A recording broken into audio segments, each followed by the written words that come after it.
आयत क्या है वो? आयत चार भुजा होते हैं। आयत में कितने भुजा होते हैं? पर उसके आमने सामने की भुजा क्या होती है? क्या होती है? बराबर होती है। और आयत में कितने कोण होते हैं? कितने कोण होते हैं? तुम लोग को बोलना ज्यादा नहीं है, आवाज कम करके रखो, ठीक? आप बोलना नहीं तुमको, समझो। आयत में कितने कोण होते हैं? हम बोलते हैं चार कोण होते हैं। आयत में चार कोण होते हैं। आयत में चारों कोण का मान कितना होता है? 360 डिग्री। और प्रत्येक कोण 90 डिग्री के बराबर होते हैं। कितने डिग्री के बराबर होते हैं? कितने डिग्री के बराबर होते हैं? 90 डिग्री के बराबर होते हैं। तो आयत के कितने कोण होते हैं? चार कोण होते हैं। और चारों कोण कितने डिग्री के बराबर होते हैं? 90 डिग्री के बराबर होते हैं। और चारों कोण का योग 360 डिग्री होगा। कितना होगा? 360। चारों कोण का योग कितना होगा? आयत में दो विकर्ण होते हैं। आयत में चार कोण होते हैं, चार भुजा होते हैं, पर आमने सामने की भुजा क्या होती है? क्या होती है? सबसे पहला क्वेश्चन है, आयत क्या है या किसे कहते हैं? आयत चार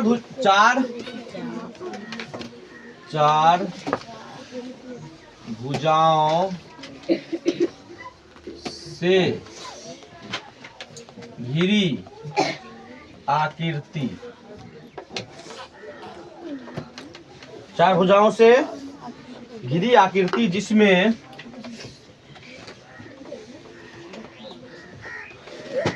आमने सामने की भुजा बराबर और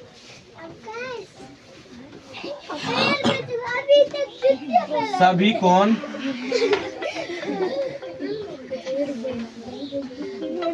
सभी कोण 90 डिग्री यानी समकोण हो। क्या हो?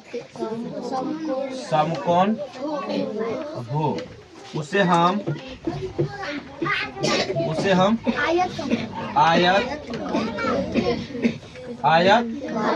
क्या कहते हो? आयत कहते हैं। अब ऑप्शन होता है कि आयत में चार कोण होते हैं। क्या होते हो? आयत में, तुम लोग को बोले नहीं बोलने, आयत में चार कोण होते हैं।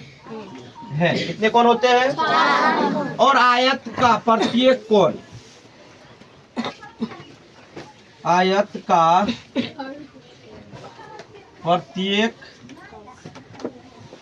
कोण 90 डिग्री के बराबर होते हैं। आयत का प्रत्येक कोण कितने डिग्री के बराबर होते हैं? 90 डिग्री के बराबर होते हैं। आयत का प्रत्येक कोण 90 डिग्री बढ़ते हैं। आयत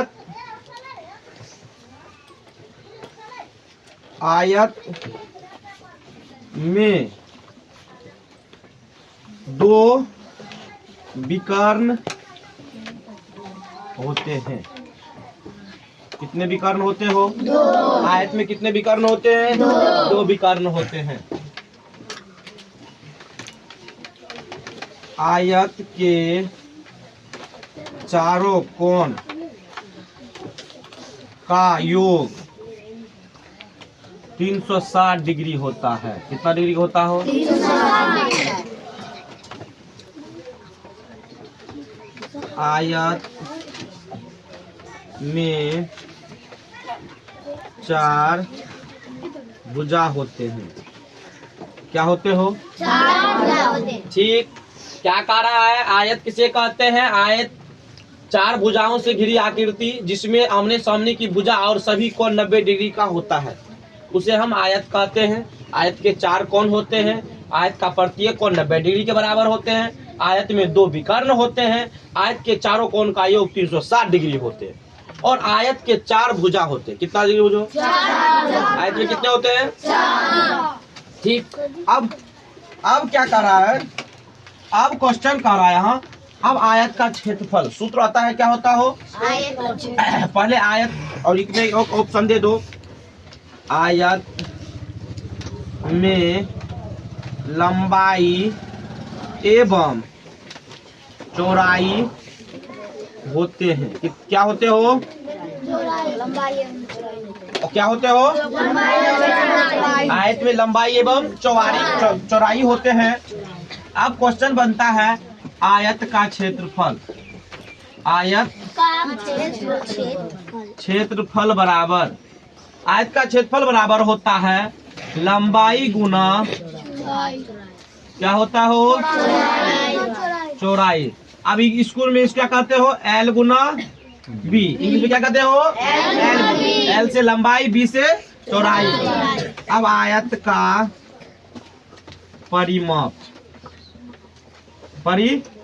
परिमाप होता है 2 इंटू लंबाई प्लस चौड़ाई। क्या होता हो, लंबाई प्लस चौड़ाई। देखो चौड़ाई प्लस लंबाई भी हो सकता है, ठीक ना, ऐसा नहीं कि लंबाई पर, लंबाई पहले अर्थ होता है इसलिए लंबाई देते। अब होता है आयत का विकर्ण बराबर, आयत का विकर्ण बराबर क्या होता है, रूट अंडर लंबाई स्क्वायर प्लस चौड़ाई स्क्वायर। क्या होता हो, रूट अंडर लंबाई स्क्वायर प्लस चौड़ाई स्क्वायर। अब क्वेश्चन बनता है यहाँ आयत का लंबाई बराबर क्या है, आयत का लंबाई बराबर होता है क्षेत्रफल बटे चौड़ाई। क्या होता है, क्षेत्रफल बटे। अब होता है आयत का चौड़ाई बराबर क्या है वो, क्षेत्रफल बटे लंबाई। क्या होता है, क्षेत्रफल बटे लंबाई। इसमें कौन कौन समझ गया।